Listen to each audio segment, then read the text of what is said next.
Selamat berjumpa kembali saudara-saudara sekalian di mata kuliah Marketing Communication Campaign. Pertemuan yang ke-8 ini kita akan berdiskusi tentang pengembangan pesan atau message development untuk kebutuhan Marcom Campaign ya. Nah, sebagaimana kita ketahui bahwa dalam menyampaikan pesan-pesan pemasaran kepada khalayak atau konsumen, tentu harus dipikirkan kira-kira isi pesan dan bentuk pesannya akan mampu mempengaruhi konsumen supaya tertarik terhadap tawaran yang disampaikan. Tentu perlu pengkajian yang seksama gitu ya. Nah, di dalam pengembangan pesan itu tentu kita harus juga mengenal dulu kira-kira unsur pesan apa saja yang perlu diorganisir ataupun dikelola sehingga pesan ini benar-benar memenuhi syarat atau memenuhi harapan supaya bisa menggugah khalayak atau konsumen yang dituju gitu ya.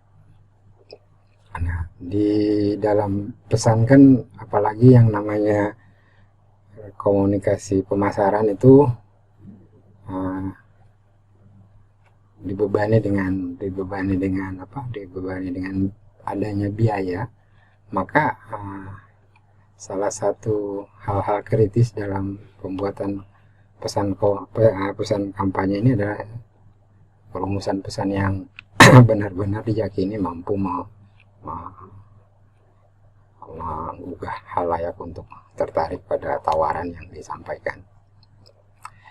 Tentu banyak pesan yang bisa dibuat dalam sebuah kampanye gitu ya.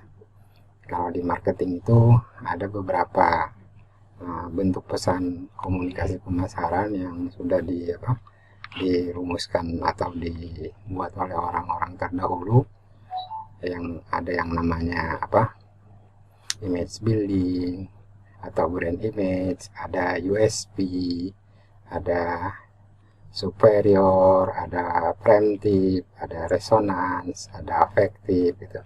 Nah, ini kan bentuk-bentuk yang kira-kira yang mana yang cocok untuk disampaikan pada kasus kampanye yang akan kita lakukan gitu ya. Nah, bermodalkan bentuk-bentuk pesan yang sudah ada di literatur ataupun di dalam referensi komunikasi pemasaran atau dalam periklanan, bisa diambil jadi contoh atau bisa diambil jadi panduan dalam menyampaikan pesan komunikasi kepada masyarakat. Nah, persoalannya adalah apakah pesan-pesan yang kita akan susun ini tepat dengan kasus produk yang akan dikomunikasikan gitu ya.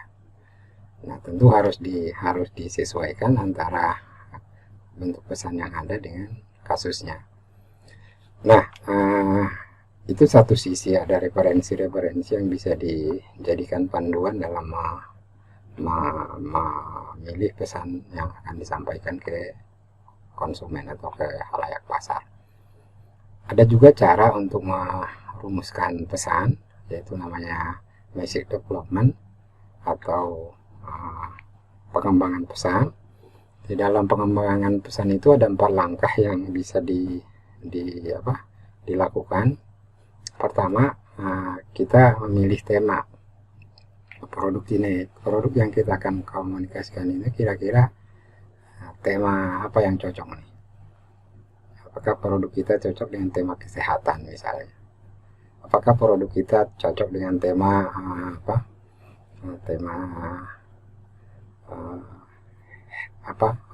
cinta lingkungan ataupun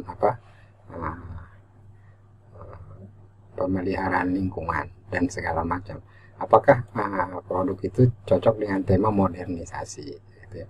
Apakah produk kita juga cocok dengan banyak sekali tema-tema yang bisa dipilih yang membuat pesan kita itu mudah diingat orang dan cocok dengan yang sedang dihadapi oleh masyarakat. Misalnya ada menjelang hari kemerdekaan di Indonesianya, mungkin tema-tema iklan kita itu ada tema kemerdekaan atau tema perjuangan, tema apa pahlawan dan seterusnya gitu. Mengambil tema-tema yang kira-kira cocok dengan situasi pada saat produk itu nanti dikampanyekan. Nah, pemilihan tema ini sebagai panduan juga sudah ada di referensinya komunikasi pemasaran. Banyak tema yang sudah dirumuskan oleh para pendahulu. Di sini dicontohkan banyak tema-tema yang sudah cukup sukses dalam beberapa kasus ya. Misalnya ada tema curiosity. Curiosity itu ada satu orang yang kelihatan sangat penasaran terhadap sesuatu yang ditampilkan. Atau ada tema egois. Ini pernah juga dipopulerkan oleh beberapa produk rokok yang mungkin ada yang masih ingat ya, produk-produk yang diiklankan dengan egoisme, misalnya obsesi saya adalah penjinak buaya, itu egoisme. Obsesi saya adalah sutradara gitu ya. Jadi ada orang lewat langsung dia kayak seolah-olah jadi sutradara. Ini contoh-contoh di referensi ada juga ya yang menunjukkan hero gitu ya, hero. Ini juga beberapa produk sudah menggunakan ini, misalnya seorang yang berperan sebagai pahlawan. Kalau ada sebuah masalah, kemudian pahlawannya datang dan pahlawan ini diibaratkan dengan produk yang dikomunikasikan.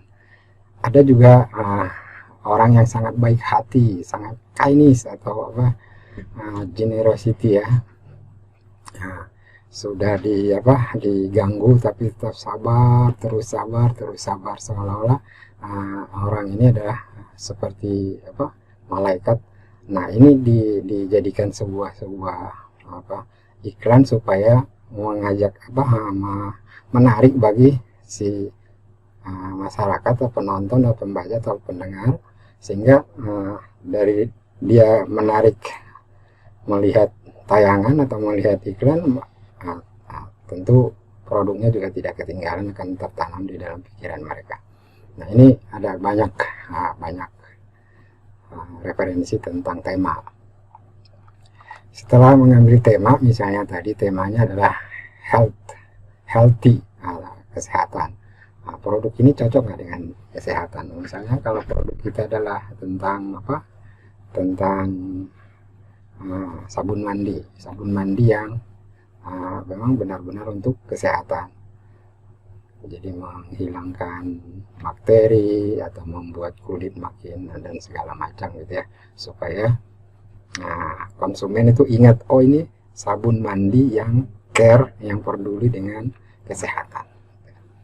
Setelah memilih tema, langkah kedua dari dalam pengembangan perusahaan itu adalah menulis. Jadinya sebelum iklan jadi, biasanya ditulis dulu, dibuat dulu rangkaian ceritanya gitu ya, copywriting, menulis naskah.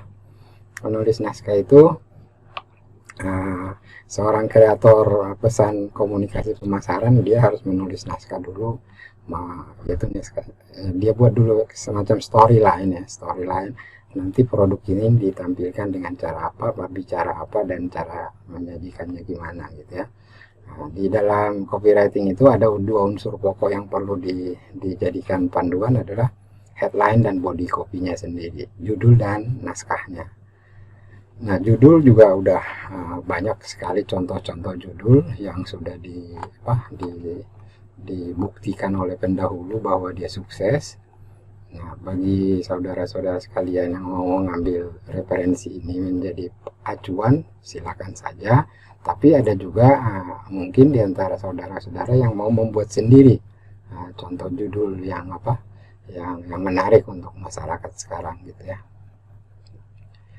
Nah, kemudian setelah judul ada body copy atau naskah. Di body copy ini atau di naskah ini tentu ada 3 hal yang diperhatikan: isinya, struktur, dan formatnya. Isinya apa, strukturnya, susunannya apa, dan kombinasi antara lambang-lambang yang digunakan bagaimana gitu ya.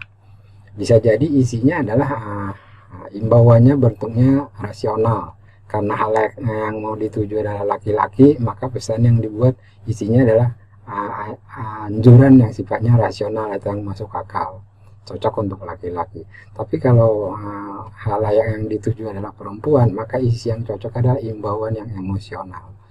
Coba kalian perhatikan misalnya contoh-contoh di dalam praktek iklan-iklan produk untuk wanita, banyak yang menggunakan imbauan atau ajakan-ajakan yang mengemukakan emosi-emosi atau perasaan-perasaan dari halayak sasaran, atau sering dikatakan dengan imbauan yang sifatnya emosional gitu. Nah, setelah isinya ditentukan emosional atau rasional, maka disusunlah menjadi sebuah susunan iklan. Kalau di iklan itu ada struktur namanya AIDA, attention, interest, desire, decision, dan action. Harus ada hal yang membuat pesan itu menarik, attention, get attention. Katanya suksesnya sebuah iklan tergantung 3 detik pertama kalau di televisi ya.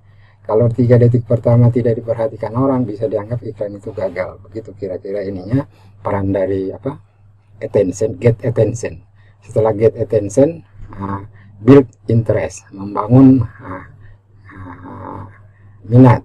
Setelah itu membangun desire, build desire, build decision, atau informasinya mampu membuat orang mengambil keputusan karena harganya layak, mudah diperoleh, dan kualitasnya bagus, makanya orang cepat mengambil keputusan. Dan terakhir action, tindakan, mampu membuat orang bertindak. Itu kira-kira struktur dalam iklan.